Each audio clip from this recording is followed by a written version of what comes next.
Yes മക്കളെ, അപ്പൊ എല്ലാവർക്കും ഒരു അടിപൊളി ഗുഡ് ഈവനിങ്. ചായ കുറിച്ച് ഉഷാറായിട്ടിരിക്കണമെന്ന് കൈവീശി കാണിച്ചേ. പറയുന്ന ക്ലിയർ കേൾക്കുന്നില്ലേ? ഓക്കെ, ഇപ്പൊ എക്സാം എഴുതാൻ റെഡി അല്ലേ എല്ലാവരും? എക്സാമിനൊക്കെ പഠിച്ചില്ലേ? സിമ്പിൾ ആയിട്ട് നമ്മളല്ലേ കഴിഞ്ഞ ക്ലാസ്സിൽ പഠിച്ച പോർഷൻസ് ഒക്കെയാണ്. അപ്പൊ എക്സാമിന് പഠിച്ചെങ്ങനെ കൈവീശി കാണിച്ചേ? എക്സാമിന് പഠിച്ചിട്ടുണ്ടെങ്കിൽ പഠിച്ച പോർഷൻസ് ഒക്കെ പഠിച്ച് റെഡി ആയിട്ടിരിക്കണം അല്ലേ? നേരത്തെ എക്സാമിന് എല്ലാവരും ഫുൾ മാർക്ക് മേടിക്കും. എന്താണ് എക്സാം എന്ന് പറഞ്ഞപ്പോ കണ്ണടക്കിടത്ത് സാറേ? യെസ്, ലെവിനല്ലേ? ലെവിനെ എക്സാമിന് പഠിച്ചില്ലേ നീ? ഓക്കെ മക്കളെ, പാരന്റ്സിനെയൊക്കെ കൂടെ വിളിച്ചിരുത്തിയേ. പാരന്റ്സിനെയൊക്കെ കൂടെ വിളിച്ചിരുത്താ. പ്രത്യേകം ശ്രദ്ധിക്കുക, നിങ്ങൾ എക്സാം എഴുതുമ്പോൾ ഡേറ്റ് ഒക്കെ ഇട്ട്, ഡിസ്റ്റൻസ് സ്റ്റഡീസ് മാത്രമല്ല കേട്ടാ, ഏത് പേപ്പർ എക്സാം എഴുതുമ്പോഴും നിങ്ങൾ ഡേറ്റ് ഇട്ടിട്ട് എക്സാം എഴുതാം. ക്ലിയറാണ് കൈവീശി കാണിച്ചത്. നമ്മൾ എല്ലാ പേപ്പറിലും എന്ത് ചെയ്താ ഡേറ്റ് ഇട്ട് എക്സാം എഴുതാം. അതേപോലെ ക്വസ്റ്റ്യൻസ് ഒക്കെ ജസ്റ്റ് ഒന്ന് നോട്ട് ചെയ്തെടുക്കാം കേട്ടാ. പാരന്റ്സിനെ എല്ലാവരും കൂടെ വിളിച്ചിരുത്തുക. ഇൻഫോംഡ് ആയിട്ടുള്ള കുട്ടികൾ വിളിച്ചിട്ട് ബാക്കി എല്ലാവരും നിർബന്ധമായിട്ടും നിങ്ങളുടെ പാരന്റ്സിന്റെ കൂടെ ഇരുത്തുക. പഠിച്ച പുസ്തകങ്ങൾക്ക് എടുത്തു വെച്ചിട്ട് എക്സാമിന്റെ ഡയറി മാത്രം നിങ്ങൾ ടേബിളിൽ അറേഞ്ച് ചെയ്യുക. ക്ലിയർ ആയില്ലേ? ഓക്കെ, അപ്പൊ സാർ ഇപ്പൊ ക്വസ്റ്റ്യൻ സ്ക്രീനിൽ കാണിച്ചു തരും. ക്വസ്റ്റ്യൻ നോട്ട് ചെയ്യുക. First question, explain freight insurance. Freight insurance എന്താണെന്ന് എക്സ്പ്ലെയിൻ ചെയ്യുക. 2 മാർക്കാണ്.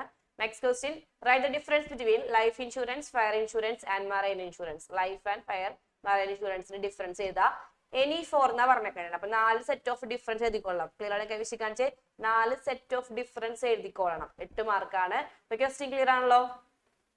Start exam. All the best.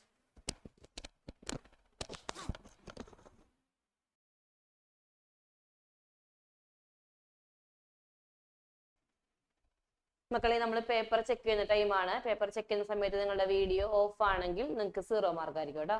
അപ്പൊ എല്ലാ മക്കളും വേഗം വീഡിയോ ഓൺ ചെയ്യുക. സാറ് ക്വസ്റ്റ്യൻസിന്റെ ആൻസർ സ്ക്രീനിൽ കാണിച്ചു തരും. അത് നോക്കി ചെക്ക് ചെയ്യാം. First question answer freight insurance ആണ്. ഫ്രൈറ്റ് ഇൻഷുറൻസ് വെച്ചിട്ടുണ്ടെങ്കിൽ എന്താണ്?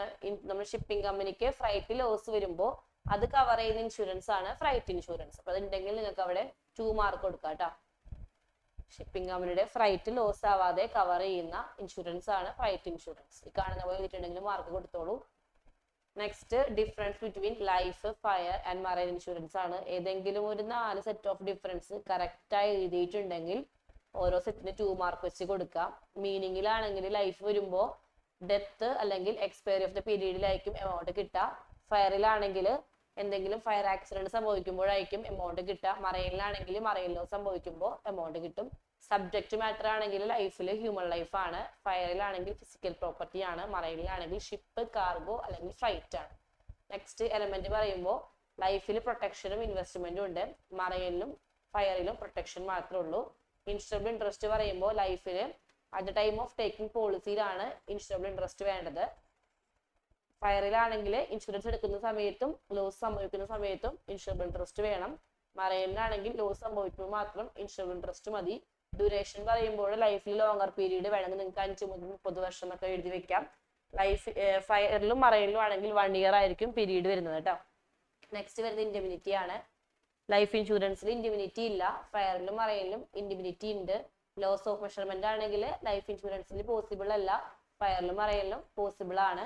കണ്ടിജൻസി ഓഫ് റിസ്ക് ലൈഫിൽ സെർട്ടൈൻ ആണ്. മറൈനിലും ഫയറിലും അൺസെർട്ടൈൻ ആണ്. പോളിസി എമൗണ്ട് ലൈഫിൽ വരുമ്പോൾ ഏത് എമൗണ്ടിൽ നമുക്ക് പോളിസി എടുക്കാം. ഫയറിലും മറൈനിലും വരുമ്പോൾ നമ്മുടെ സബ്ജക്ട് മാറ്ററിന്റെ മാർക്കറ്റ് വാല്യൂന്റെ അത്രയും മാത്രം വരുള്ളൂ. അപ്പൊ ഇതേപോലെ നിങ്ങൾ ഏതെങ്കിലും 4 സെറ്റ് ഓഫ് ഡിഫറൻസ് കറക്റ്റ് ആയി എഴുതിയിട്ടുണ്ടെങ്കിൽ ഓരോ സെറ്റിന് 2 മാർക്ക് വെച്ച് പ്രൊവൈഡ് ചെയ്യുക. 4 എണ്ണത്തിന് 8 മാർക്ക് കൊടുക്കുക. മാർക്ക് വേഗം ടോട്ടൽ ചെയ്യുക.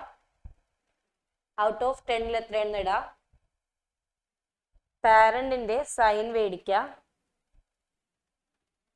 1 മിനിറ്റ് ടൈം പേപ്പർ ക്ലിയർ ആയിട്ട് സെൻഡ് ചെയ്യുക. മാർക്ക് നിങ്ങൾ നിങ്ങളുടെ ആപ്പിൽ കൃത്യമായിട്ട് അപ്ഡേറ്റ് ചെയ്യാം.